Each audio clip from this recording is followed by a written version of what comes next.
Welcome to another exciting edition of the $1 Million Peddlers. I'm Paper Guy. And I'm Mr. Magazine.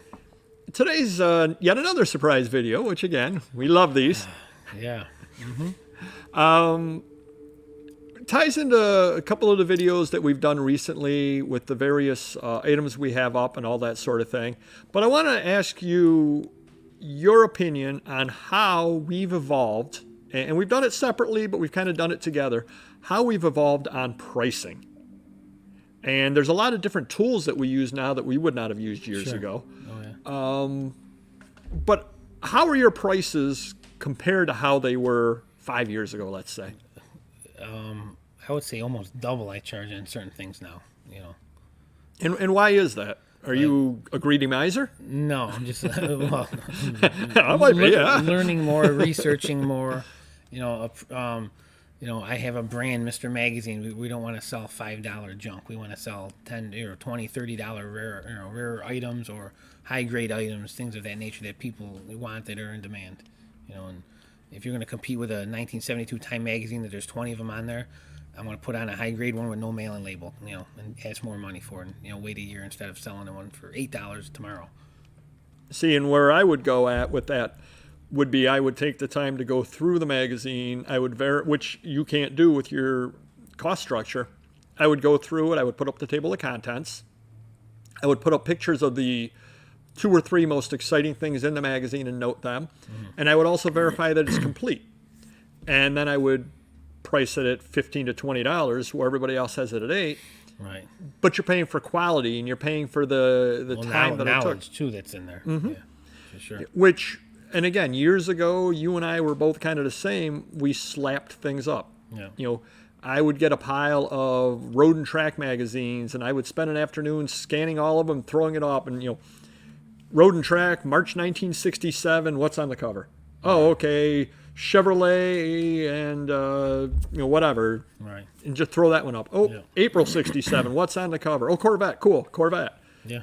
May, oh, the preview 1968s and whatever. Right. And that's literally all I would do is picture after picture after picture. My description as far as condition would be somewhere mailing label. I mean, it would be the quickest little cookie cutter listing. And I sold the stuff, but I was getting, you know, $8, $10, $12 out of it. I was one of those people selling it down on the bottom end and just moving the stuff. And what I found out was I was doing a lot of work for not a lot of money. Now I would rather, you know, I'd probably walk by the Road and Tracks, but let's say that I did pick them up somewhere in a collection.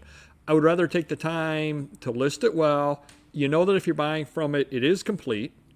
You know that I'm going to have a couple of pictures of the inside article that you're interested in. And another part of it is the knowledge base to know that now, hey, when I go through it and it's got Big Daddy Roth in it, or it's got the snake and the mongoose in it, I'm going to mention that and put a picture of that up, whereas years ago, if it wasn't on the cover, it was just inside, I wouldn't even mention it. Right. Now, the people that knew it was in there could get a heck of a bargain off of me. Sure. But I never did the work to find out that it was in there. Yeah. Now, what about Terapeak and things like that? Do you use those? Yeah, so what I do is we have about 6, 7 listers, and they all have their own niche as far as what they're good at, what they've been doing, and the quality and quantity of what they're doing. So my nephew, he's super fast.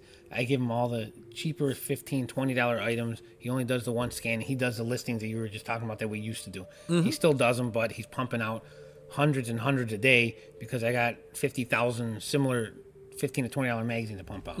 Then I got a couple other employees who are doing $20 to $50 ones or more. They're doing the 2 scans. They're doing the Terapeak. They're doing the table of contents. You know, so it depends on what the item is, if it's common or if it's rare, and dedicate more time to it depending on the price. Now, one nice thing about Terapeak is you've got the 2 tabs on there, the sold, and you've also got the active. And I always go out of my way to check the active as well because I like to see what else is on there. And it is kind of funny when I do use the sold tab, I obviously sort by price, and I see what the highest it's gone for is, and I see why. And then I start paging down through, and just this morning I listed John Deere, how to maintain and operate your farm machinery, something like that. It's a kind of common book, except they did 27 different editions of it. And I have the 27th edition, so I did a search on it, And I saw a couple that went for about $30 to $35. And I saw one guy that it sold for $1 at auction. And I said, I'm going to just throw that out. The guy put it up, probably did a poor listing on it.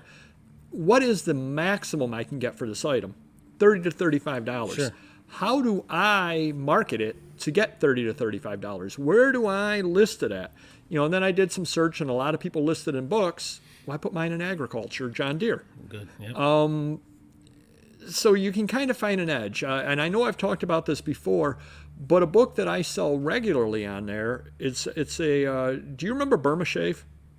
They used to do little signs on the side of the road that would be the verse by the side of the road, and you would start driving, you'd see one sign, then the next sign, next sign, and then the last one was always talked about Burma Shave. Well, somebody went through and collected all of the Burma Shave slogans or sayings and put them all in book form and had some pictures and this and that and this and that. Book sells, a lot of them on eBay, but most people list them in books and they sell slowly. But if you list them in collectibles, the shaving, the health and beauty shaving, advertising health, beauty, shaving, it sells within a couple of weeks. Wow. So I just gave away my secret, so everybody's going to be doing that. But again, find the little niche to list it in. Let everybody else sit there and list it in books, and they'll hold on to it for months. You can list it in that one little area, and you can get rid of it in a couple of weeks. And it's not a difficult book to find. You can find it at thrift stores, garage sales for $1, whatever. It isn't like it goes for a lot, but if I could buy it for $1, and in 2 weeks I could turn it into $6-8 profit in my pocket after everything, I will do that every single day of the week because I can just keep relisting, and selling it. And those are nice little things of almost found money that you can find out there. Just these little things. You can find your little niche. So do your research, but when you're on Terapeak, look at what the highest sold for and try to figure out why they got that amount out of it. A lot of people will immediately gravitate down toward the bottom and say, oh, it sold for $1. This is junk. I'm not even going to list it. Or, oh, well, it's only worth $1. I'll list it at $5 and I'll be happy when I get $5. Get out of that mindset. And I was in that mindset for a long time. I used to think I was competing down to the lowest to sell the stuff. That's not what we're doing. Put the time in and compete to be the highest. And I think it's been very successful. I'm selling fewer items than in the past, but selling for more money than in the past because I'm actually putting the time in, and I think you're seeing the same. Yeah, absolutely. Yeah. And one last thing, and I'm going to be doing a show about this at some point, but if you've got something rare, price it like it's rare because it is rare. And you were just talking to me the other day about one of your pet peeves about people, and that is when they will contact you and they will say, well, I can buy this for, then buy it. If it's all over the place at $8, then buy it for $8. And I've actually told people before, yeah, that's great. You can buy it for $8 from somebody with 17 positives. Well, it's not even that so much. It could be like the misconception is, say I have 100 airplane magazines, Airplane Power, 100 different ones. Say there's only 7 else on eBay from other sellers, and they're all asking $5. Well, there's still 90-something issues that no one else has but me. So just because those are $5 each doesn't mean mine are $5. You need issue 92. I have it. It's $20. It's the only one on eBay, and that's where these people want to get it for $5. It's not going to happen with me. Yep. No, you're absolutely right on it.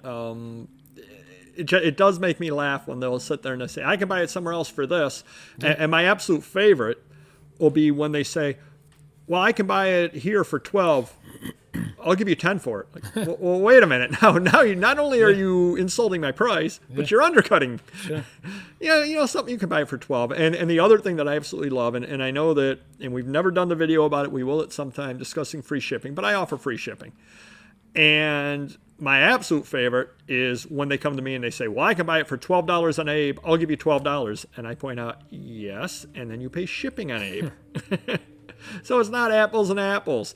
If you want to give me the 16 with my free shipping, which is what you're paying on Abe, is $12 plus $3.99 shipping, then we can talk. But don't come to me and tell me you can buy it for $12, so you're offering me $12 when it's not apples and apples. Right. So I guess the point is, stand firm in your price and do your research and look at why somebody got the high price for something don't look at why somebody got the low price and think that that's all you can get.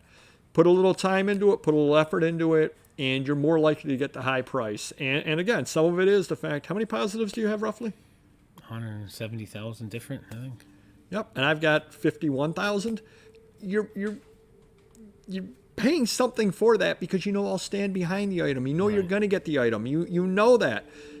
Is it better to pay $15 from me and get the item and not have any problems, or $12 from somebody who's got 12 positives, and then the item ends up not coming in, and then you got to put in an eBay dispute and all this kind of thing, or they ship it and they don't use any protection whatsoever? I mean, I don't know how many times I've gotten a comic book that somebody just literally threw in an envelope and sent out to me. Crazy. That's not going to be happening if you buy it from me. So yes, my costs are a little bit higher because, gasp, I use a bag for the comic. Gasp, I use protection. If it's a nice comic, I use padded envelopes. Those all cost a little bit extra as opposed to somebody just throwing it in and sending it out. But you're also paying a little more for that because my costs are higher as well. Sure, exactly. So stand by your price and aspire to sell the highest one when people search on Terapeak, not the lowest. So hopefully that helps you some, and happy sales. Take care. Bye-bye.